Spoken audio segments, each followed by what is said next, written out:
Hai Bola Mania, bersama Bang Ben di channel DBI, Daily Bola Indonesia.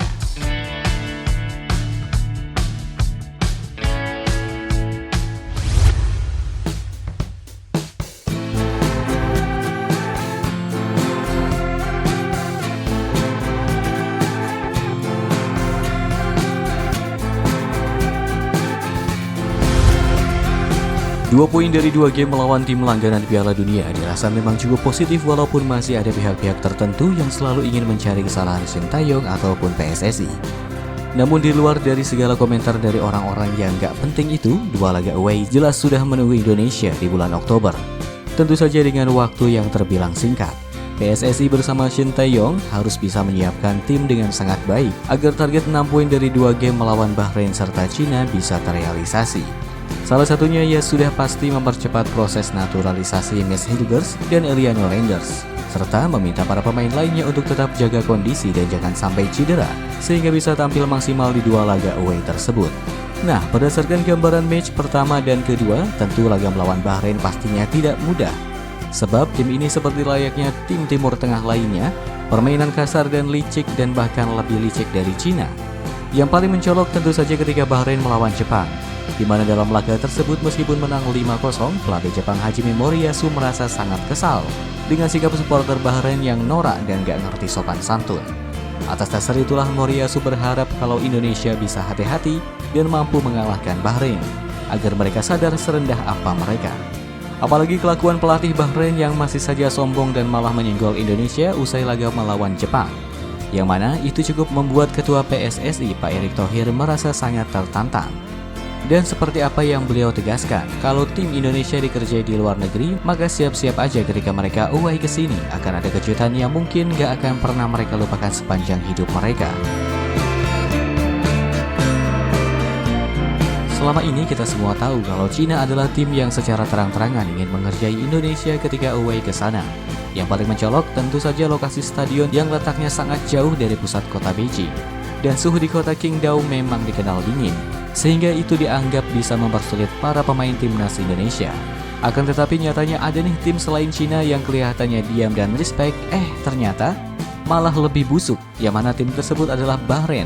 Yap, usai berhasil menang mengejutkan melawan Australia, publik Bahrain benar-benar merasa di atas angin kala menjamu Jepang, di mana para supporter yakin timnas kesayangan mereka kembali bisa menciptakan kejutan dan mereka siap melakukan apapun untuk menang. Namun sayangnya kelakuan supporter mereka inilah yang membuat pertandingan ini tercoreng.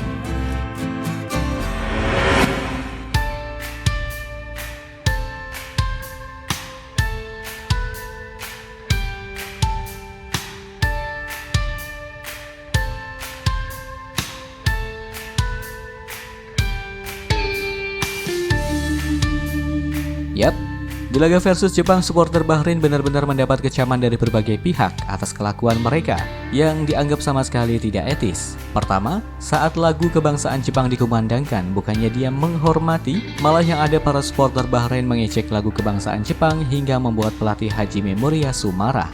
Baginya, apa yang dilakukan oleh para supporter Bahrain sama sekali tidak mencerminkan mereka sebagai bangsa yang berbudaya. Setiap negara memiliki budaya dan pandangan yang berbeda. Saya ingin menerima keberagaman itu. Namun saya tidak mau lagi ada ejekan selama lagu kebangsaan dinyanyikan.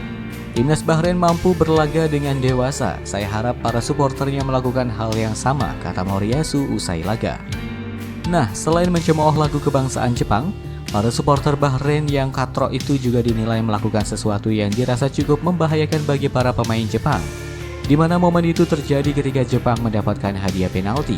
Ketika itu Ayase Ueda yang menjadi algojo tampak jelas mendapatkan sorotan laser dari supporter tuan rumah. Meskipun pada akhirnya penyerang Feyenoord itu sukses melakukan eksekusi, tetap saja Moriyasu merasa marah karena hal itu dinilai bisa menyebabkan gangguan mata. Ya, meski mendapatkan gangguan dari supporter tuan rumah, Jepang pada akhirnya tetap mampu menunjukkan kalau level mereka tetaplah tinggi, sehingga beragam gangguan yang ada tidak mempengaruhi performa mereka di atas lapangan.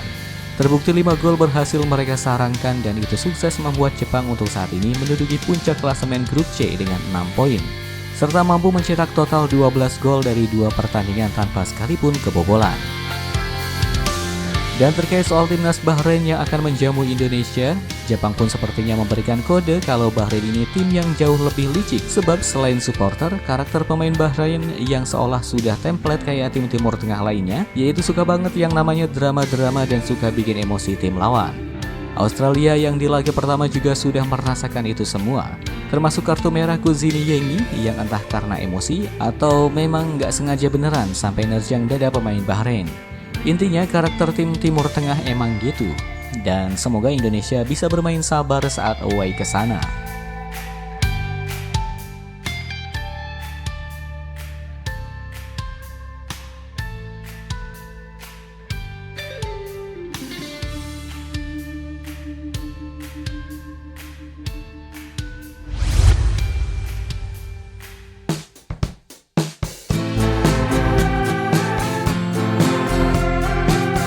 Sementara itu pelatih Bahrain Drago Taracic nggak ada angin nggak ada hujan tiba-tiba nyenggol timnas Indonesia yang sukses imbangi Australia.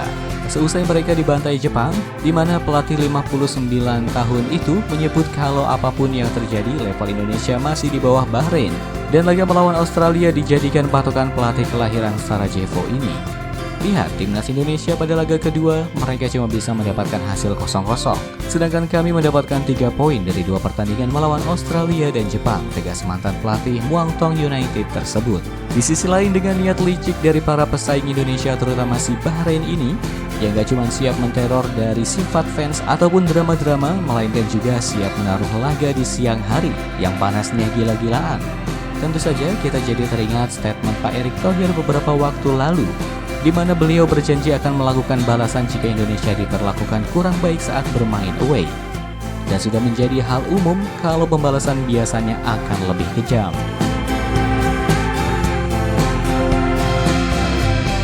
Ya, emang sih, tiap tim tuan rumah pastinya punya siasat masing-masing untuk bisa menang. Tapi kalau caranya benar-benar dirasa kelewat batas, ya udah, pasti Pak Erick gak akan tinggal diam sebab beliau sendiri yang menegaskan hal itu beberapa waktu lalu. Kita hadapi, pemain jangan cedera. Dan saya rasa pertandingan berat melawan Saudi itu kita kesana. Lalu kita tuan rumah dengan Australia di sini. Kalau kita bisa mencuri poin di 2 game ini luar biasa. Dan habis itu kita berat lagi, harus terbang ke Bahrain, hampir 17 jam. Lalu ke Cina, ditaruh di kota yang 6,5 jam dari Beijing, yaitu Qingdao, yang di bulan Oktober katanya dingin ya. Jadi, semua negara ingin mempersulit tim tamunya. Jadi kita juga jadi tuan rumah harus baik-baik, tapi jangan baik-baik saja. Kalau kita dikerjain di luar negeri, ya kita kerjain lagi di sini.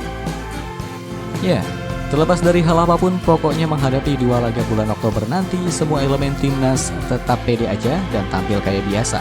Toh di 2 laga tersebut, 99% Indonesia sudah bisa diperkuat oleh Mads Hilgers dan Eliano Reinders. Harusnya sih 2 pemain itu bisa memberikan nilai tambah ke dalam kualitas tim, yang secara umum udah cukup baik. Intinya 3 poin benar-benar sangat bisa diraih atas Cina maupun Bahrain. Dan semoga aja laga melawan Arab serta Australia kemarin bisa menjadi pembelajaran berharga serta pelecut semangat tim Garuda untuk bisa meraih asa menembus event sepak bola tertinggi sejagat raya, yaitu Piala Dunia.